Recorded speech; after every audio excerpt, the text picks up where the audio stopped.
Welcome to the Deep Dive, the show where we really try to slice through the complexity, cut through all the jargon, and bring you the insights that matter from financial and tax information. If you're an S corporation owner, or maybe even just thinking about becoming one, you probably know that feeling. Navigating tax forms that sometimes feel like they're written in a completely different language. You've likely wondered, how does my personal investment in the business really impact my tax situation? Can I actually deduct those losses? Is this distribution going to land me with an unexpected tax bill? S corporations, they offer fantastic flexibility and some really great tax benefits for business owners, but, and this is the key, only if you genuinely understand the rules of engagement. Today, our mission is to dive deep, really deep, into one of the most fundamental yet honestly frequently misunderstood aspects of S Corp ownership: shareholder stock and debt basis. We're going to pull back the curtain on how specific transactions, things like contributing property, receiving distributions, making loans, how these directly impact your available tax benefits. We want to transform these, seemingly dense documents into a clear roadmap for smarter financial decisions. Okay, let's start by unpacking this core concept: basis for S corporation shareholders. We'll be using IRS Form 7203, that's the official shareholders stock and debt basis worksheet, kind of as our guide here. And this isn't just about filling out a form, right? It's about unlocking potentially significant tax advantages and, maybe more importantly, avoiding those nasty surprises come tax time. Think of your basis like your personal investment scorecard for your S Corp. It's this dynamic number that tracks your financial commitment, your risk, and ultimately it dictates how much of the S corporation's losses you can actually deduct on your personal return. And, just as important, it controls how distributions you receive are taxed. It is really the bedrock of maximizing your S Corp's tax efficiency. Without understanding and accurately tracking your basis, you're kind of flying blind in the tax world. That's exactly right. And what's really significant here is the very existence and the recent update of this Form 7283. It was thoroughly revised December 2022, I believe. And it specifically replaced those older, maybe less structured worksheets that used to be sort of buried inside the shareholders' instructions for Schedule K1.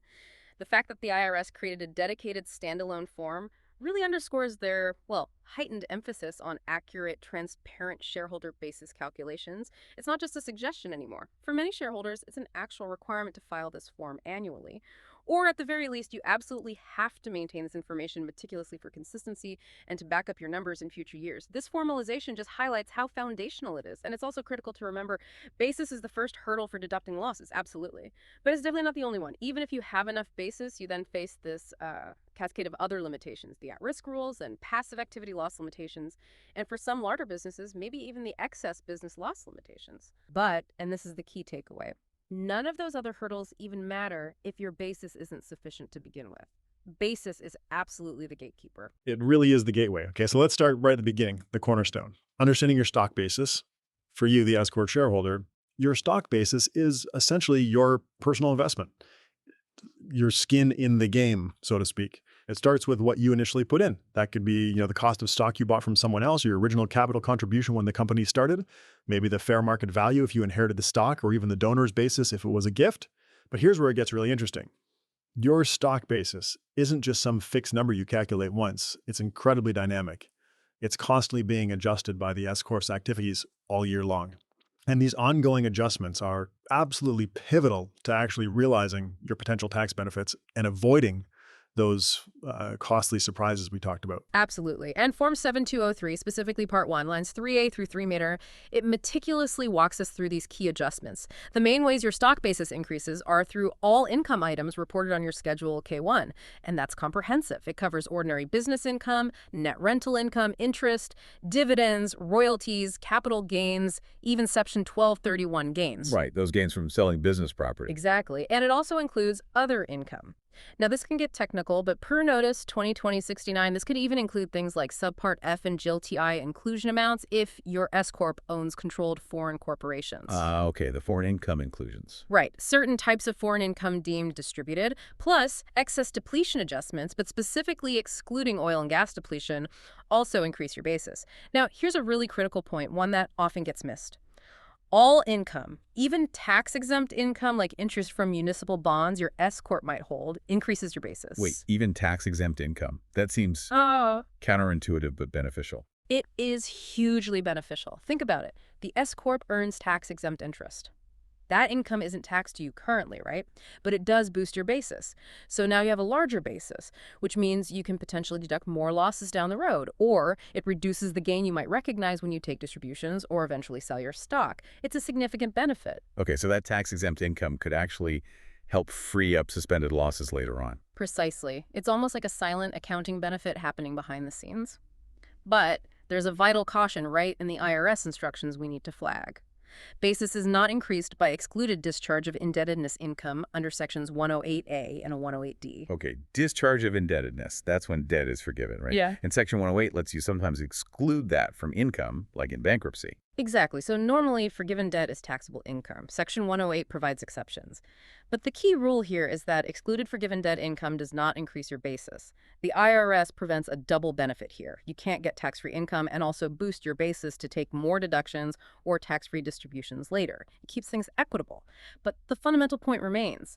Increased basis lets you deduct more losses. If your basis drops too low, those loss deductions get suspended, delaying the tax benefit. So tracking these income adjustments is just paramount. That discharge of indebtedness point is definitely a crucial detail. Okay, speaking of putting things in, let's zoom in on line 2 of Form 7203. Basis from any capital contributions made or additional stock acquired.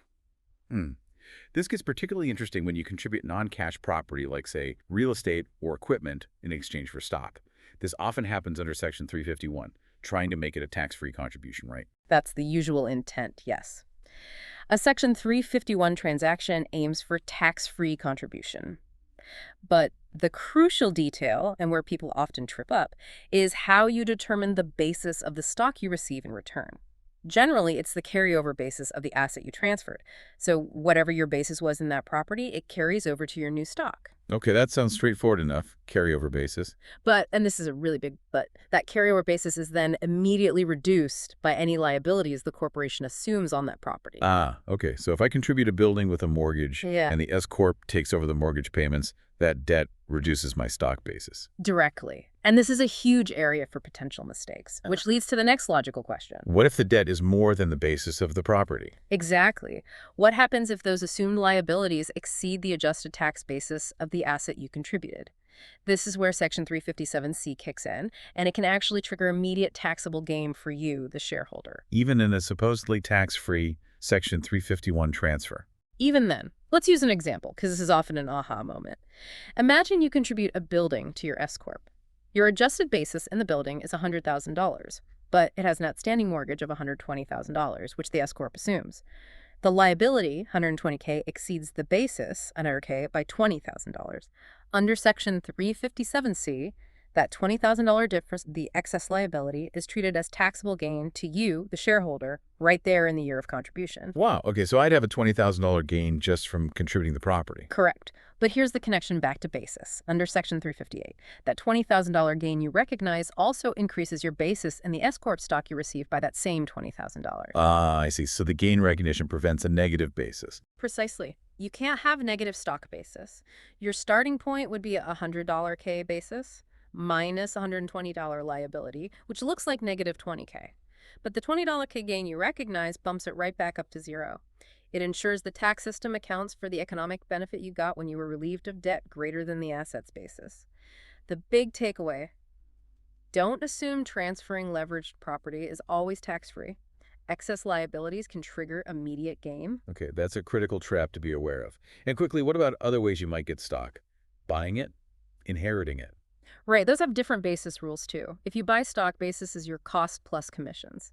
If you inherit it, basis is usually the fair market value at the date of death, a step up usually. If you receive it as a gift, you generally take the donor's basis, though there are special rules if the market value is lower. And if you get stock as compensation, basis is the fair market value when you include it in your income. Each feeds into that starting basis on line 2. Got it. So basis starts, it increases with income, but it also goes down. Let's talk about drawing down that stock basis. The first big one is non-liquidating distributions, right? We're talking cash or property the S-Corp gives you, not as a dividend from old C-Corp earnings, but more like a return of your investment. That's line 6 on Form 7203. Yes, and connecting this to the bigger picture, this is where shareholders can get a really unpleasant surprise. What happens if the distribution you get is bigger than your stock basis before that distribution? Okay, yeah, what happens then? The Form 7203 instructions are very clear. The excess amount, the part of the distribution that goes beyond your basis, has to be reported as a capital gain. You report it on Form 8949 and Schedule D. This is critical because what you might think is just getting your own money back tax-free can suddenly become a taxable gain. Can you give a quick example? Sure, let's say your stock basis, after accounting for income, is $5,000. The S-Corp distributes $7,000 cash to you. The first $5,000 of that distribution reduces your basis down to zero. Simple enough. But the remaining $2,000, that's treated as a capital gain on your personal tax return. Knowing your basis beforehand helps you anticipate this, plan for it, not get shocked later. And that gain itself doesn't increase your basis again, right? Absolutely not. That would be double dipping. And again, this is different from those Form 1099 DIV dividends from old C-Corp earnings. Those are typically taxed as dividends regardless of your basis. Okay, that makes sense for cash. But the outline specifically asked about non-cash property distributions. Like, if the S-Corp gives me a piece of equipment instead of cash, how does that work? It sounds more complicated. It definitely adds another layer, you're right. When an S-Corp distributes non-cash property, the first thing that happens, even before we look at your basis, is at the corporate level. If the fair market value of that property is more than the corporation's basis in it, the S-Corp is treated as if it sold the property to you at fair market value.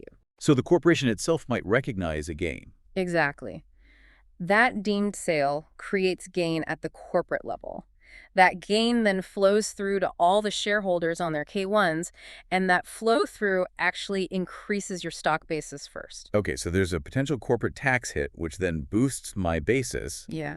before the distribution reduces it. Precisely. Once that corporate level gain is accounted for and increases your basis, then the distribution itself reduces your stock basis and the amount of the reduction. It's the fair market value of the property you received. So not the corporation's basis in the property, but its actual current value. Correct. So if you receive property worth $20,000, your stock basis goes down by $20,000.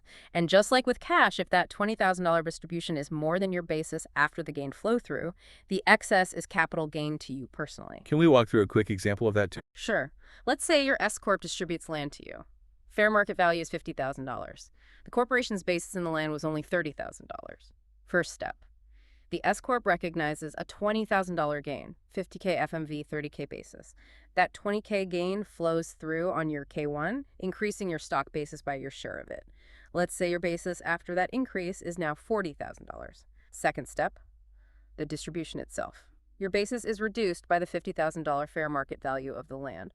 Since your basis was only $40,000, it goes down to zero, and the remaining $10,000 is a capital gain to you. Okay, so that sequence corporate gain first, then shareholder basis reduction at fair market value is really critical for property distribution. Absolutely vital. It can easily lead to unexpected tax for both the S-Corp and the shareholders if not tracked properly. Got it. So besides distributions, what else chips away at stock basis? Looking at Form 7203, we see lines for non-deductible expenses, losses. Right. Other decreases include things on lines 8 and 11 through 13. First, you have non-deductible expenses, think lobbying costs, penalties, the non-deductible portion of meals. Stuff the business paid for, but can't actually deduct on its return. Exactly. They reduce your investment even if they don't give a tax deduction.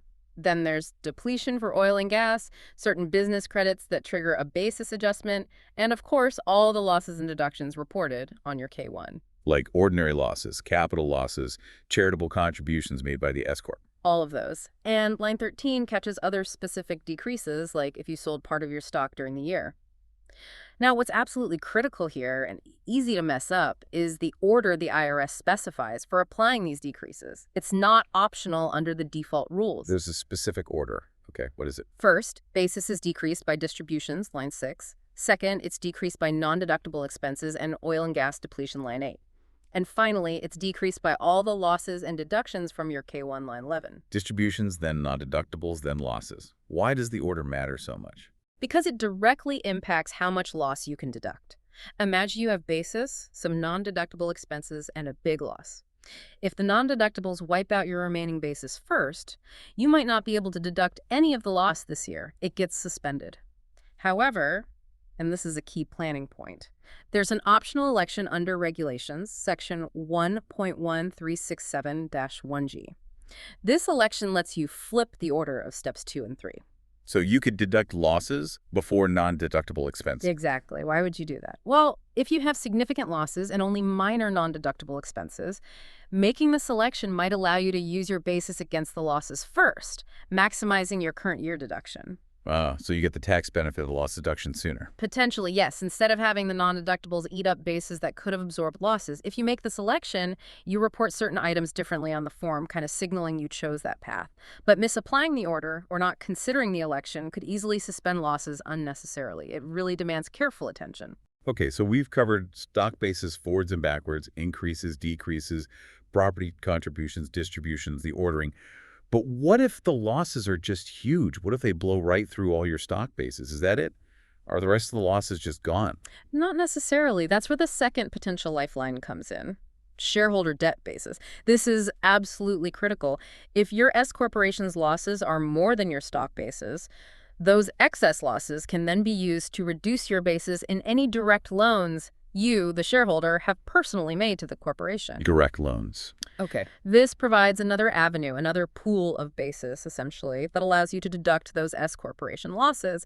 And Form 7203 Part 2 is entirely dedicated to tracking this debt basis. So it's like a backup source for loss deductions.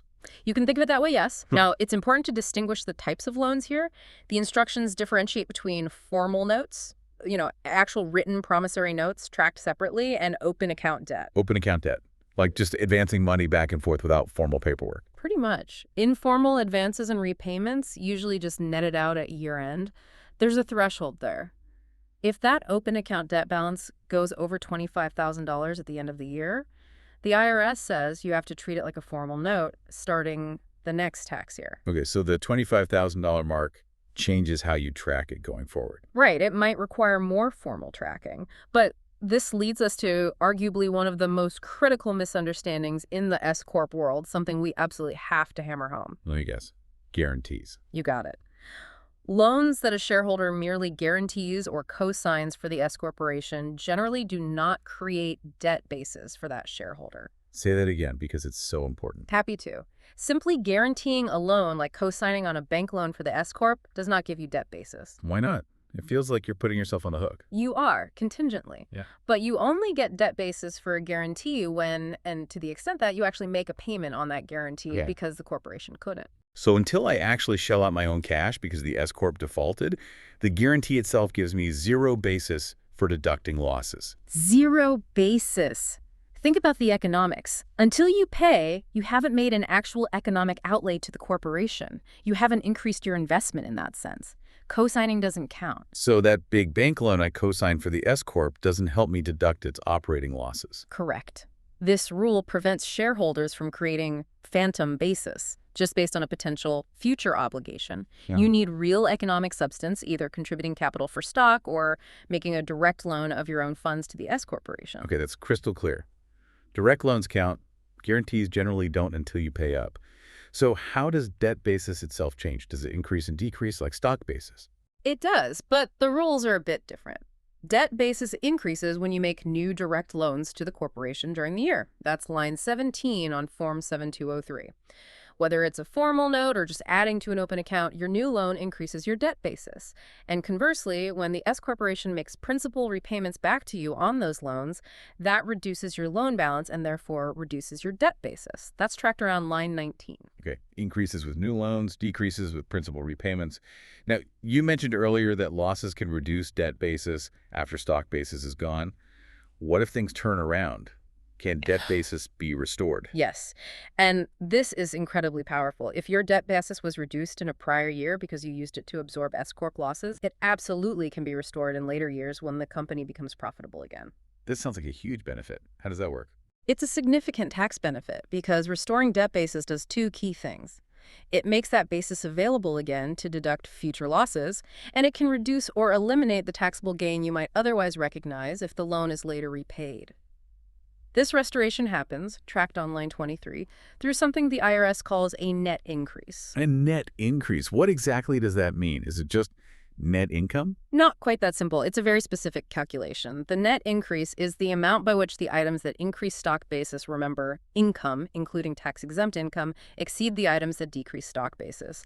But critically for this calculation, the decreases include distributions, non-deductible expenses, and any current or prior year losses that would normally reduce stock basis first. Wow, okay, that sounds complicated. Is there a formula? There is essentially laid out in the instructions. Think of it like this. Total income increases, line 4 minus distributions, line 6 minus non-deductibles depletion, line 9 minus other stock basis decreases, line 13 if any, minus current year losses, line 47A, minus prior year loss carryovers, line 47B. Whatever positive number is left over from that calculation is the net increase available to restore your previously reduced debt basis. Okay, so it's really the net positive activity after accounting for distributions and all losses. It ensures restoration only happens when the company is truly generating positive results beyond covering current drains. Precisely. It prevents restoration in years where, say, income is just offset by distributions or new losses. Now, what if you have multiple loans where basis was reduced? Where does the restoration apply first? Good question. Is it pro rata? Not initially. The ordering rule here is designed to provide the most immediate tax benefit. First, the net increase is applied to restore the basis of any shareholder loan that was repaid, in whole or in part, during the current tax year, but only up to the amount needed to offset any gain that would otherwise be recognized on that repayment. So it prioritizes preventing taxable gain on loan repayments happening this year. Exactly. Let's say you had a $10 loan, basis reduced to $6K by prior losses. This year, the S-Corp repays the full $10. You also have a $3 net increase available for restoration. That $3 net increase first goes to restore the basis of the repaid loan, bumping it from $6K up to $9. Now, when the $10 are repaid, your taxable gain is only $1. $10 repayment, $9 restored basis, instead of the $4K it would have been without restoration. That makes a huge difference. What happens to any leftover net increase after handling repaid loans? Any remaining net increase after restoring basis on currently repaid loans is then applied proportionately to any other outstanding debts whose basis had been previously reduced. Right. It's allocated based on the relative amounts of basis reduction in those remaining loans. Okay, so handle immediate gain prevention first, then spread the rest proportionally. That restoration seems like a really key mechanism for eventually using suspended losses. It's absolutely crucial for unlocking those suspended losses over time. So while we're on loan repayments, Mm-hmm. if there is a gain, maybe because basis was reduced and not fully restored, you mentioned it's reported on line 34. Mm-hmm. What about the character of that gain? Is it always capital gain? Another critical distinction. The character of the gain depends entirely on the type of debt being repaid. This is fascinating, actually. How so? If the debt being repaid is evidenced by a formal note, a written promissory note, then any gain recognized is treated as capital gain. This usually goes on Form 8949 and Schedule D. Which often means potentially lower long-term capital gains rates. Exactly. A significant tax advantage if you held the note long enough. However, if the debt being repaid is that open account debt, we talked about the informal advances or certain other specific types, the gain recognized is treated as ordinary gain. Ordinary gain. So taxed at regular income rates. Correct. Ordinary gain typically gets reported on Form 4797.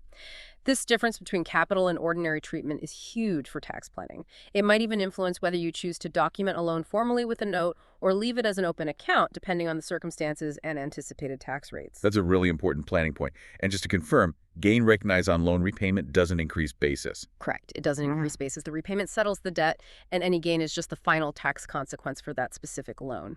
Okay, so we've got stock basis, debt basis, how they go up and down, restoration.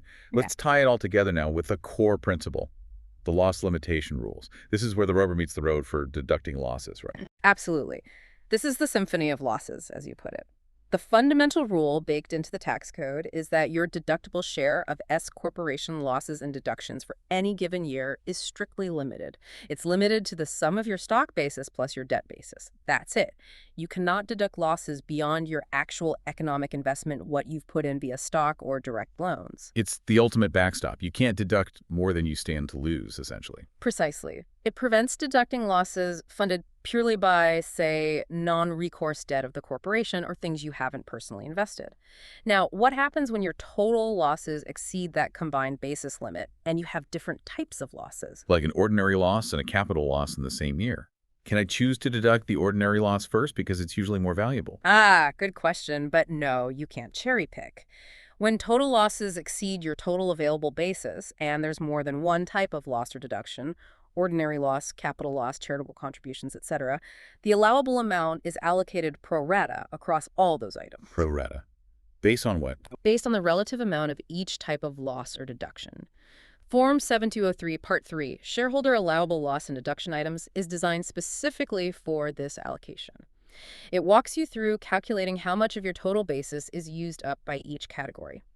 Column C shows what's allowed against stock basis, and column D shows what's allowed against debt basis after stock basis is zeroed out. So if I have $10 co ordinary loss, $5 K capital loss, but only $7,500 total basis, I can't just take $7,500 of ordinary loss. Correct. Since the ordinary loss is 2/3 of the total loss, 10K, 15K, you deduct 2/3 of your available basis as ordinary loss, $5,000. And since the capital loss is 1/3, 15K, you deduct 1/3 of your basis as capital loss, $2,500.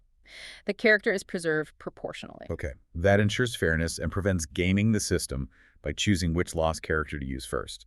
It directly hits your current tax bill by defining exactly what you can deduct this year. Exactly. Now, here's the really good news, the silver lining for shareholders facing these limitations. What happens to the losses I couldn't deduct because of basis limits? Are they just lost forever? Absolutely not. This is a huge benefit. Any losses and deductions that are not allowed in the current year due to basis limitations are suspended.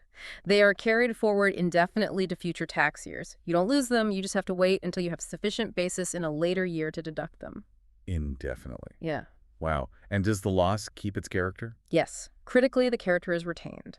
A suspended ordinary loss remains an ordinary loss carry forward. A suspended capital loss remains a capital loss carry forward, ready to offset future capital gains once you have basis. And this is precisely why that debt basis restoration we talked about is so important, right? Restoring basis can unlock those suspended losses from prior years. Exactly. It connects everything together. Restored basis, whether stock or debt, directly enables you to finally utilize those valuable suspended loss carry forwards. It might even encourage you to contribute more capital if you have large suspended losses waiting to be used. This really highlights how dynamic the whole process is year after year. It truly is. And while we've been deep in the weeds on the rules, let's bring it back to Form 7203 itself. This form isn't just for calculation, it's the primary tool for reviewing and confirming the accuracy of everything affecting your basis. So it's a worksheet, but also a verification tool. Absolutely. It provides that structured schedule to track every single increase, every decrease, year after year. This leads to some really essential practical advice for review. Ultimately, you, the shareholder, are responsible for keeping detailed, accurate, and easily accessible records to back up your basis calculations. The K1 isn't enough. The K1 is just a starting point, a summary. The IRS, if they audit, will want the underlying documentation. We're talking bank statements for your direct loans, loan amortization schedules, property transfer documents, and appraisals for non-cash contributions, canceled checks for cash contributions, detailed records of all distributions cash and non-cash, including how fair market value was determined for property. And copies of old K1s and prior 7203s too, I assume. Definitely. You need that year-over-year trail to show consistency and how basis carried forward. The consequences of getting this wrong can be significant. Inaccurate basis can lead to understating capital gains on sale or distributions, or overstating loss deductions now. Both can attract IRS scrutiny, penalties, and interest. So proactive, consistent record keeping is really the best defense. It's your best defense, and it's also what ensures you actually realize all the tax benefits you're entitled to. Even the IRS paperwork estimates show this takes time. The Paperwork Reduction Act notice mentions significant burden hours for record keeping and preparation. That just underscores that this isn't a trivial task, it's fundamental. Okay, so wrapping this all up, what does this really mean for you, the listener? We've taken a really deep dive into this dynamic world of S-Corp shareholder basis. Using Form 7203 as our guide, we've seen how contributing property, especially with debt, can impact your starting point, maybe even trigger gain. We looked at how distributions can turn into capital gains if basis runs out, particularly with non-cash property. We hammered home that direct loans create debt basis, but guarantees generally don't, and how powerful that debt basis restoration can be for unlocking losses. Understanding these kind of intricate rules isn't just about checking boxes for compliance. It's really about maximizing your tax benefits, making informed decisions, and navigating the tax system proactively to avoid those unexpected hits. It's about taking control. And this raises, I think, an important strategic question for shareholders to ponder. Given this constant ebb and flow of basis, how might you strategically time things? Could you time your capital contributions or maybe your distributions or even loan repayments to consciously optimize your basis position in a particular year? The goal being, to maximize your ability to deduct losses when they occur, or maybe minimize taxable gain recognition when you take money out or sell your stock. It becomes this continuous puzzle, doesn't it? Where every financial move you make has these ripple effects on your tax picture. It's about leveraging these rules intelligently. Exactly. It's about being proactive, not reactive. We really encourage you, the listener, to take this information and discuss it with your tax professional. Or, dive into the IRS instructions for Form 7203 and the related code sections yourself. Applying this knowledge to your specific, unique situation is absolutely key. The journey to being truly well-informed about S-Corp taxes is definitely ongoing, and hopefully this deep dive has helped illuminate a critical part of it. Thanks for diving deep with us today.